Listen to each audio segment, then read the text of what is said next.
Hi there everyone, this is Abhishek back again with another tutorial of Arduino programming series। आज के इस video पर हम देखेंगे कि कैसे हम एनालॉग रीड फंक्शन का यूज कर सकते हैं अपने आर्डिनो यूनो बोर्ड पर। तो अगर हम बात करते हैं एनालॉग पिन की, तो हमारे आर्डिनो बोर्ड पर A0 to A5 analogue pin होते हैं। अब इनमें से आप कोई भी पिन यूज कर सकते हैं एनालॉग रीड के लिए। अब एनालॉग रीड हमारा यूज होता है मल्टीपल एप्लीकेशंस पर। आप किसी सेंसर से अगर वो एनालॉग पिन को सपोर्ट करता है तो वहां पर एनालॉग रीड करना होता है। आप पोटेंशियोमीटर की वैल्यू रीड करने के लिए एनालॉग पिन का यूज कर सकते हैं, या फिर जो भी सेंसर एक्चुएटर्स या फिर कोई भी मॉड्यूल है जो कि एनालॉग फीचर को सपोर्ट करता है, तो वहां पर आपको एनालॉग रीड फंक्शन का यूज करना पड़ता है उसकी एनालॉग वैल्यू को रीड करने के लिए।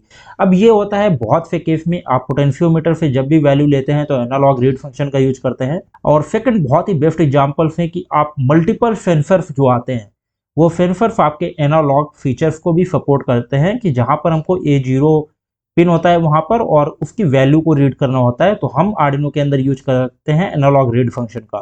तो अगर आप MQ सीरीज की बात करें तो MQ सेंसर्स जितने आते हैं, मोस्ट ऑफ द सेंसर्स आपके एनालॉग पिन्स को सपोर्ट करते हैं।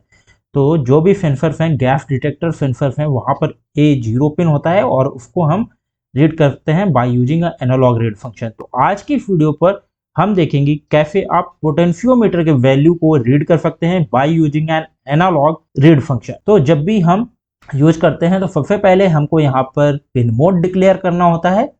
तो पिन मोड पर सबसे पहले हम यहाँ पर वेरिएबल लेंगे। तो मैंने यहाँ पर वेरिएबल लिया है जो कि मैंने कनेक्ट किया अपने पोटेंशियोमीटर को A0 पर।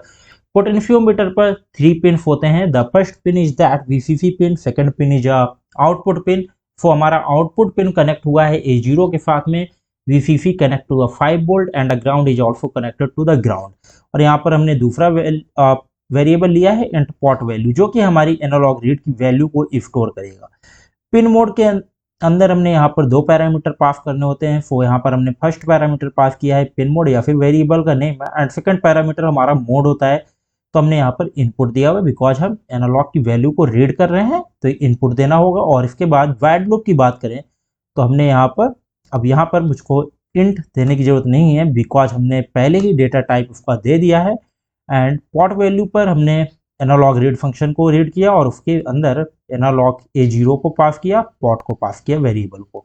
तो हम यहाँ पर जो भी एनालॉग वैल्यू रीड करेंगे वो हमारी पॉट वैल्यू नाम के वेरिएबल पर स्टोर हो जाएगी, एंड देन हमने इसको यहाँ पर प्रिंट करवाया हुआ है। सो अभी मैं अगर टूल्स पर जाता हूँ, सीरियल मॉनिटर पर जाता हूँ, तो अभी आप देखेंगे कि यहाँ पर जो पॉट वैल्यू आ रही है वो 0 आ रही है। और जैसे ही मैं इसको टर्न करता हूँ तो आप देखेंगे कि यहाँ पर जो वैल्यू आ रही है वो बढ़ती जा रही है। और जैसे ही मैं इसको फुल रेंज पर कर दूंगा तो ये 1023 हो गई, बिकॉज जो कि हमारी एनालॉग की रेंज होती है वो 0 to 1023 होती है। तो इस वजह से ये हमारा 1023 तक जाएगा। इसके बाद हमने ये देखा कि किस तरीके से हम एनालॉग की वैल्यू को रीड कर सकते हैं। And now based on this, अब हम इन्हीं वैल्यूज से देखेंगे कि किस तरीके से हम किसी भी ब्राइटनेस को, बेस्ड ऑन दीज वैल्यूज हम देखते हैं कि कैसे हम कोई भी एक्शन परफॉर्म करवा सकते हैं। तो मैंने यहाँ पर RGB LED को कनेक्ट किया हुआ है, पिन नंबर 9, 10, 11।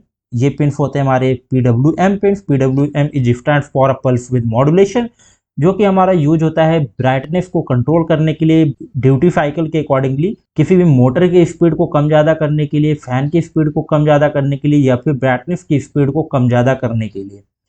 सो जब भी हम यहाँ पर पल्स पास करते हैं तो उसके अकॉर्डिंगली वो पल्स हमारी स्लोली कम ज़्यादा होती हैं। और अगर हम ड्यूटी साइकिल पास करते हैं, सपोज करिए कि ये हमारा वर्क करता है एनालॉग राइट फंक्शन पर, तो एनालॉग राइट फंक्शन हमारा 2 पैरामीटर चाहता है। The first parameter is that की PWM पिन जिसमें हमने कनेक्ट किया है, सेकंड पैरामीटर की ड्यूटी साइकिल। तो यहाँ पर हम ड्यूटी साइकिल पास करते हैं। अब ये ड्यूटी साइकिल जो हमारी होती है इसकी रेंज होती है 0 to 255 तक की। सो 0 मतलब 0 वोल्ट और 255 मतलब हायर, तो वो हमारा 5 वोल्ट या फिर 3.3 वोल्ट होता है। यहाँ पर उसके रेंज पर अगर आप 0 to 255 की रेंज पर कोई भी वैल्यू पास करते हैं तो उसी स्पीड से, उसी ड्यूटी साइकिल की स्पीड से आपकी मोटर चलेगी, आपकी LED की ब्राइटनेस होगी बेस्ड ऑन दिस। तो हमने यहाँ पर पॉट वैल्यू जो स्टोर की उसको हमने यहाँ पर किया क्या है कि if pot value less than 255 है तो क्या हो, रेड LED की ब्राइटनेस हमारी ये होगी, और अगर हमारी 512 के बीच में है तो ये होगी ग्रीन पिन की ब्राइटनेस, और अगर इनमें से ज़्यादा है तो फिर हमारी ब्लू पिन की ब्राइटनेस क्या होगी। तो ये हमने यहाँ पर किया हुआ है, पर जो इम्पोर्टेंट है वो हमने यहाँ पर मैपिंग की हुई है। सो अगर हम मैप फंक्शन की बात करते हैं तो मैप फंक्शन हमारा वहाँ पर यूज होता है जहाँ पर इनपुट की रेंज हमारी कुछ और होती है और हम उसको कन्वर्ट करते हैं आउटपुट की रेंज किसी और पर। तो यहाँ पर अगर हमारी पोर्ट की वैल्यू 0 to 255 है तो वो हमारी 0 to 255 के बीच में रहेगी। और सेम हमने यहाँ पर किया 256 से 512 के बीच में, कि अगर हमारी पोर्ट वैल्यू 256 to 512 के बीच में है तो हमारी ब्राइटनेस जो है वो मैप होगी 0 to 255। और सेम हमने यहाँ पर इस रेंज के लिए किया है।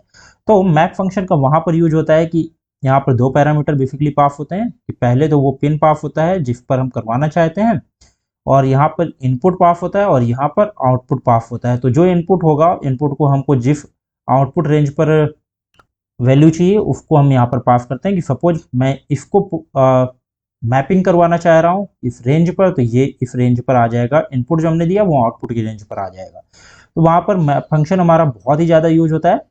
तो हमने यहाँ पर मैप फंक्शन किया और कंडीशन अप्लाई कर दी हैं। तो बेस्ड ऑन दिस अब हम अगर इस कोड को अपलोड करते हैं तो आप देखेंगे कि जैसे जैसे हम पोटेंशियोमीटर की वैल्यूज को चेंज करते जाएंगे वैसे वैसे हमारी एलईडी की ब्राइटनेस कम ज़्यादा होती जाएंगी। और ये हमारा हो रहा है बिकॉज ऑफ द PWM, और PWM के अंदर ही हमने यहाँ पर मैप फंक्शन का यूज किया हुआ है। अब PWM basically analog write function के अंदर काम करता है, जिसमें दो पैरामीटर पास होते हैं, जहाँ पर पिन पास होता है या फिर वेरिएबल नेम, या फिर हमारा जो सेकंड पैरामीटर है वो ड्यूटी साइकिल का होता है। अब यहाँ पर COM3 की एरर आ रही है बिकॉज मैंने COM3 ऑलरेडी ओपन कर रखा है यहाँ पर। तो अगर मैं इसको कैंसिल करता हूँ एंड नाउ अगेन अपलोड करता हूँ तो वो एरर हमारी चली जाएगी। अभी हमारा कोड कंपाइल होगा एंड देन अपलोड। कोड हमारा अपलोड हो चुका है। अब हम अगर सीरियल मॉनिटर को ओपन करते हैं तो अभी आप देखेंगे कि यहाँ पर जो पोर्ट वैल्यू है वो 0 है, बट जैसे ही मैं इसमें इंक्रीज कर रहा हूँ वैल्यूज को वैसे वैसे हमारी एलईडी की ब्राइटनेस कम ज़्यादा हो रही है और डिफरेंट एलईडीज हमारी डिफरेंट रेंज पर वर्क कर रही हैं। इस तरीके से आप पोटेंशियोमीटर का यूज करके किसी भी ब्राइटनेस को या फिर एलईडी की ब्राइटनेस को कहें या फिर मोटर की स्पीड को भी कंट्रोल कर सकते हैं। और हमने यहाँ पर PWM फीचर को भी देखा किस तरीके से यूज कर सकते हैं। अगर इसी तरीके के ट्यूटोरियल्स आप लोगों को अच्छे लगते हैं तो हमारे चैनल को सब्सक्राइब करें, बेल आइकन को प्रेस करें, सो दैट आने वाली कोई भी अपडेट आप लोगों से मिस ना हो। मिलते हैं नेक्स्ट ट्यूटोरियल पर। Till then keep learning and keep exploring.